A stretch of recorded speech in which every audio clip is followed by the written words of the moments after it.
If your experience is anything like mine, you've been to a lot of bad meetings, and you've probably left some of those meetings thinking, that meeting could have been an email. Too often, meetings are just platforms for folks to talk and talk and talk. But today, we'll learn about daily stand-up meetings, or DSM, which can make meetings shorter, that can make your meetings more effective, and a daily stand-up meeting can help improve team dynamics. Stick around.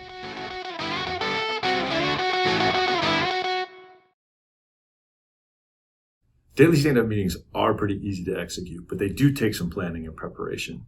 Today, we'll talk about the history of daily stand-up meetings. We'll talk about the setting you should hold your daily stand-up meetings in. We'll talk about the agenda and what should and shouldn't be on it. And importantly, we'll talk about the length of your daily stand-up meeting.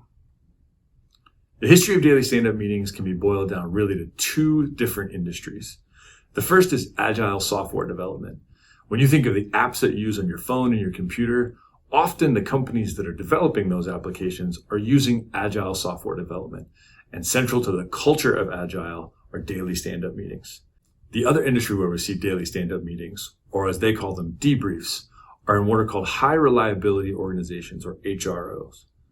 These organizations might include industries like aviation, the military, healthcare, fire service, and first responders.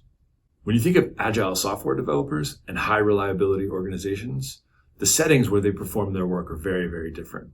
Nevertheless, the setting for a daily stand-up meeting can happen almost anywhere. It's just important that you plan for it. The setting for a daily stand-up meeting should be sometimes in the field. It could be in a meeting room. It could be online, like in Zoom or Teams. But importantly, it needs to be on neutral ground.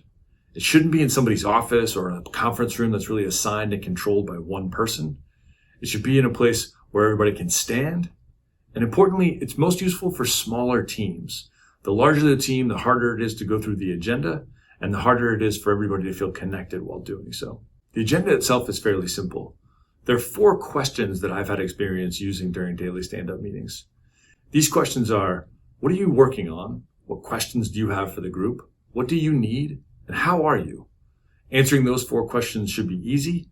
Every participant should get a chance, an equal chance, to answer those questions and answer them all in one go. When it's my turn, I answer all 4 questions, and then the next individual goes. We should establish a speaking order. Whoever's in charge of the meeting, the boss, the manager, or an elected chair, a chosen chair, should establish a speaking order such as, today we're going to go clockwise, or today we're going to go in alphabetical order by last name, or today we're going to go in order of who lives the farthest from the meeting location today.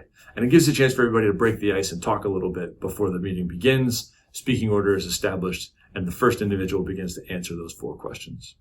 Critically, length is a really important part of the daily stand-up meeting culture. These are not long meetings. It's a chance to start or break up your day with a clear connection with your team on what the current projects are and what folks are doing going forward throughout the day.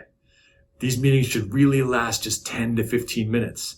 I have daily stand-up meetings every single day as part of a team of 6. These meetings barely ever last more than 15 minutes. And the longest, when there are a lot of questions that folks have for other members of the group, they may last 20 minutes or 25 minutes. But 10 to 15 minutes should be your goal for a moderately sized team, answering those 4 questions. Remember, daily stand-up meetings have a long history in agile software development and in high reliability organizations. They should be held on neutral ground. They should answer those 4 questions. They shouldn't last more than 10 to 15 minutes, and there'll be a wonderful chance for your team to connect. My team has found that they're a great way to start our day with a short, effective meeting focused on the team dynamic and communication amongst its members. I hope you'll give stand-up meetings a try. Thank you again for joining us on Campus Nexus. I can't wait to connect with you again.